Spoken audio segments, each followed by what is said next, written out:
You want to hear it too? All right, how's everyone doing? Yeah, you guys enjoying the show so far? All right, cool. How many people here bass fish? All right, you guys are some good bass fishermen. All right, cool. Well, afterwards, you guys got any fishing stories you want to tell me? There's always somebody with a fishing story. I love to hear them. So come on over and talk to me. So a little bit about myself here. I am a current graduate student at the University of Akron. I'm in their bass fishing club. So we have a University of Akron bass fishing club. Has anyone heard of us before? Yeah, here's a member right here. All right, so we're trying to get our name out. So if you know anybody who's in the University of Akron, likes to bass fish, we're always looking for new members and stuff like that. So really open to that. So a little bit more about myself. I have been fishing all my life.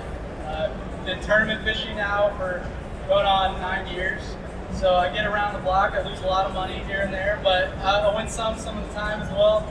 I try to do my best to kind of explain how to use certain baits in bass fishing, and I just love teaching. So today, what we're going to talk about is really what kind of baits to use, and specifically, what are my favorite baits to use once the ice comes off.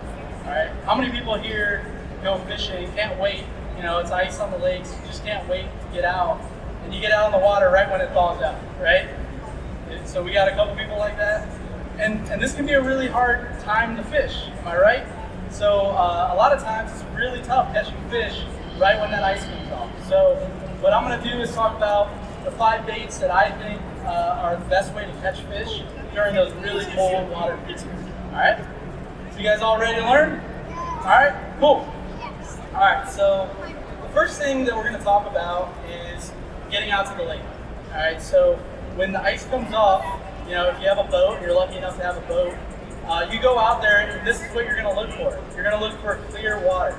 All right, so you wanna get out to the lake, you wanna look for the clearest water that you can find, because this time of year, the clearer the water, the better that sun's gonna hit it, it's gonna warm up a little quicker, these fish are just gonna be more apt to bite your lure, all right?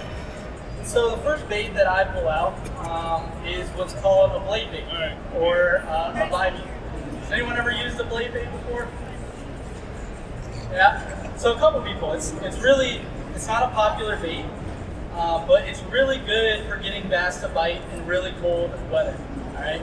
And so when we're going out there, I'm looking for really clear water, and I'm looking for kind of deeper water, something around, 15 to 10 feet, okay?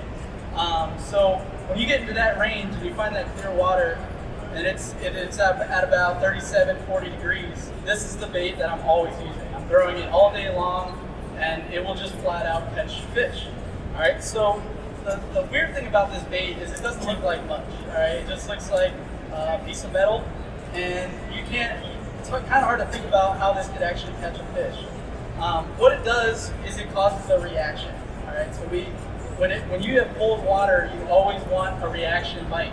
These fish, just like in this tank, don't really seem that active, and you got to get them to bite. So what we're going to do with this bait, and I'll show you here shortly, is you're going to let this fall all the way down to the bottom, and then you're going to rip it up and let it fall again, and then rip it up.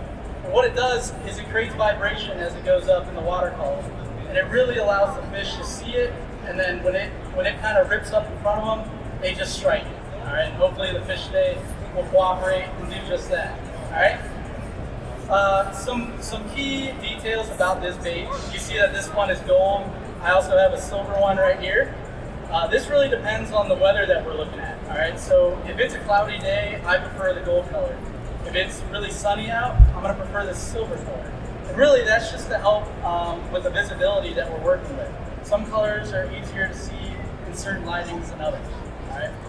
Last detail I want to tell you before we get up here and demonstrate is that this bait right here is a 1/4 ounce, so it's pretty light, whereas this one is a 1/2 ounce, and you notice is significantly bigger.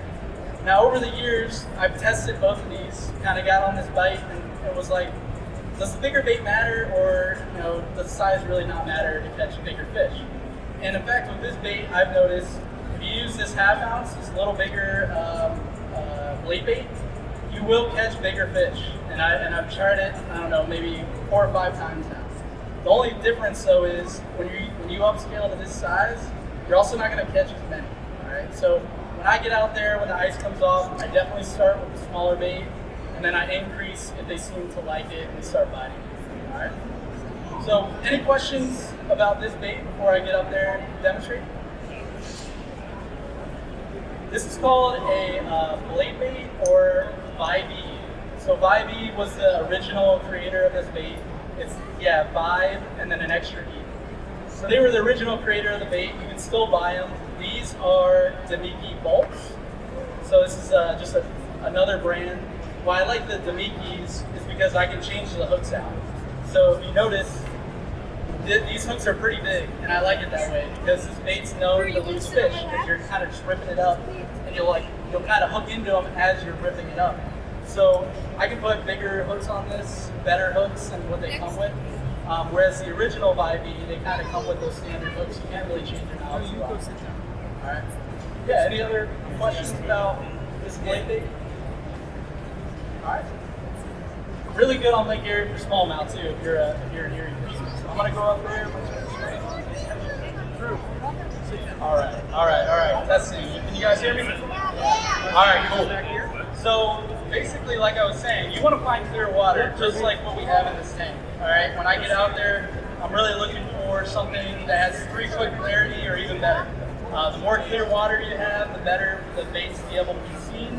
And then also, it really depicts how deep we're going to fish this bait. So if I have water about this clear, I'm more in that 10 to 15 foot range, and this is very early spring. So they're starting to come up, they're starting to get near shallow water. All right. So simply what you're going to do with this bait, hopefully I don't miss here, is you're going to let it go all the way to the bottom. All right.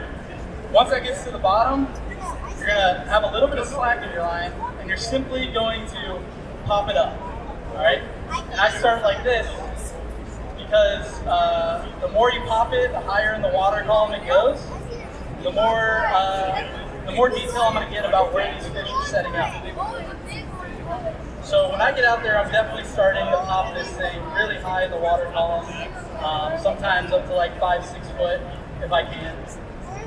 And I don't know if any fish are going for this thing. That one is. All right. See how he's reacting as I pull it up and down? They really have no choice but to kind of bite onto it. And it's a really good bait to get them to bite when they just do not want to eat. All right, I'll show you one more time here.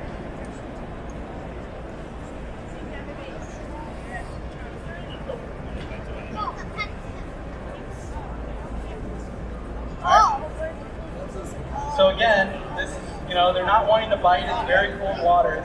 This bait is going to cause a reaction to get these fish to just naturally react to the bait and try to bite it.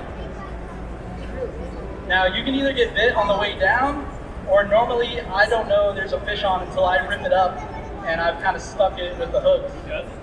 But always try to pay attention to where your line's going. Maybe you can sometimes feel a bite on its way down. And this is by far one of my favorite baits to do, to throw, and I just can't catch anything.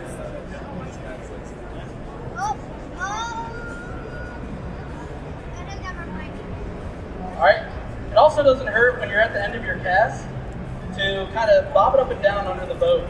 I've caught a lot of fish doing that have followed it. See how that one? See how they're just kind of going for it? Can you all see that? So you're just causing that reaction strike from them. And no matter what kind of condition they're in, if they don't want to eat, they are going to go for this thing. All right, so another way I kind of work this bait, I showed you what I do when I first get out in the water. I rip that thing up, get it up maybe 5-6 feet, kind of try to figure out where these bass are positioning. Sometimes if you don't get bit right away doing that, I do small little hops. All right, maybe these fish are pushed down lower. They don't want to go out of their way to kind of get up in the water column, and they're just kind of right against the rocks on the bottom. I'm just going to give it a little tiny pop. And sometimes that can mean all the difference to get a bite when you're just moving it about a foot off the bottom. And then typically you want to kind of do this and lift up every time your bait hits the bottom. A lot of times people will think they have to move really slow, and kind of let it fall and wait a long time and then pop it again. I've actually found that the more you kind of pop it, the quicker you do it as it hits the bottom, the more type of reaction that you're going to get from the fish. All right. So any questions on the blade bait at all? All right. Again, if you like to fish Lake Erie, this is a smallmouth killer. If you're into smallmouth bass, sometimes this can be an amazing bait to use, especially in the early winter when that water's starting to get cold. All right. All right. So we talked about the blade bait, and that's really the bait I'm going to start with as the ice comes off the water. So 37 to 40 degree water temperature, very, very cold. Once we get a week or two of good weather getting in, and the water temperature is starting to rise, starting to get more sunny days, that water temperature is hovering around 40 to 43, 45 degrees. I'm going to pull out another amazing bait to use in the early spring, and that is a suspending jerkbait. Has anyone used a suspending jerkbait before? All right, a little bit more common of a bait, but still one that is not used as much as it should be for how many fish you're going to catch and the quality. All right, so the key to a suspending jerkbait here is that we're again going to go for a reaction strength. All right, as I said, cold water, these fish just do not want to eat. We want to get a reaction. And what a suspending jerkbait will do is it'll sit in the water column kind of in this angle, and it'll just suspend there. It won't go up or down, or at least it shouldn't. It should just stay where it is in the water column. What this allows it to do is the bass will see this, kind of hone in on the bait, and then what I'm going to show you up here is how you're going to work it. Basically, you're going to do, and this is how it gets its name, you're going to jerk the rod. By jerking the rod, you're going to make this bait dive down real fast, side to side, and what it's going to do is it's going to cause that reaction strength. So, as you saw in here with the Vivey, those fish were grabbing that thing as I was ripping it up. Theoretically, that should work the same with this bait. They'll come up to it, kind of swim near, see what's going on, and as I jerk this thing side to side, they're going to go in and try to grab it. All right? So this bait is by far my favorite bait to throw in springtime, or in fact, I was just out on Tuesday, and I was killing it on a jerkbait. So the water temperature was 40 degrees, and they were just killing this thing. So just an absolute necessary bait that I have on my deck during this time of year. And I really throw this thing all year around. All right. But so as far as the colors go and the depths of this bait, they make jerk baits for all different depths. There's some that go kind of 10 to 15 feet. This one right here is a 4 to 5 foot one. All right. I want to get in people's heads when, even if the water's cold, 40 degrees, these fish, especially in Ohio, Northeast Ohio, they will feed in that 2 to 3 foot range. All right, and like I said, I went out on Tuesday. Majority of my fish that I caught were in 2 to 2.5 foot, and it really just has to do with the bait. So when you go out in the early spring, try to find where all the bait is. Try to find where the grass is, or any other kind of structure like docks or wood, things that'll have fish kind of congregate to it. And then all you really need to throw is this 4 to 5 footer, and you will, I promise, catch fish in cold water and not shallow water. All right. As far as the colors go. You can get lost with all the different kind of colors that these jerk baits come in. I like to make it simple. I have only a few colors that I like in a jerk bait, and I just throw those, right? So I found the ones that I'm most confident in and that work for me year round at any time, and I stick with that. The only thing I would recommend is understanding the water clarity. Again, we want really clear water. So the clearer water that you have, the more translucent we want this color to be, all right? So for instance, if I'm in super clear water, I'm throwing something around this color that's really see-through, kind of faded purples, yellows, blues, browns, all that good stuff. If I'm in a little dirtier water, maybe about 3 to 4 foot clarity, I'm throwing like a sexy shad color that has some more bright colors to it. You can see it through dirtier water a little better. And then if I get to a point where I think the jerkbait is the bait, but I am in pretty dirty water for it, so like 2.5 foot of clarity, I'm gonna use like a silver, all right? And that's really just to allow the fish to see it better, to hear it, because they have rattles. So some have rattles, some do not. This one's more of a silent bait. This one is gonna be louder. All that stuff just goes into what kind of water clarity that you're dealing with, all right? And that's something to keep in mind when you're going out in the early spring. All right, so any questions about the jerkbait?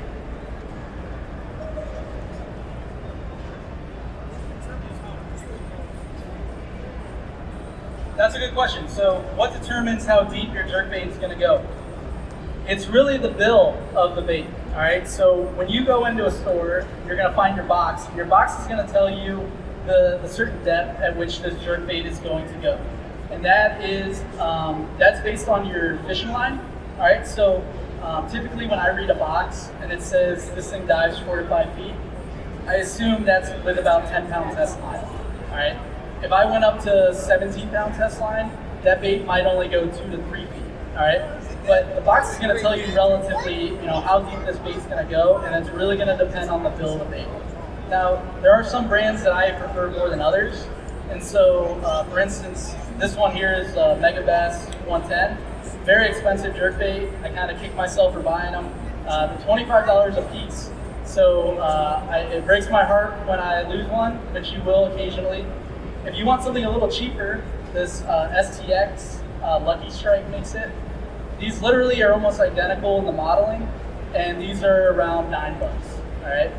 So I like these two because they're a little heavier. I can cast it farther, and they still go to that 4 to 5 foot range. Yeah.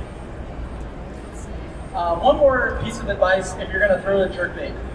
The reason why I buy the Mega Bass ones, the more expensive ones, is because they come with really good hooks. All right. I bent these ones out. These aren't the ones they came with. These are some stock hooks I had. But if you were to buy a different brand, I 100% recommend that you change your hooks out. All right. So if you buy this STX,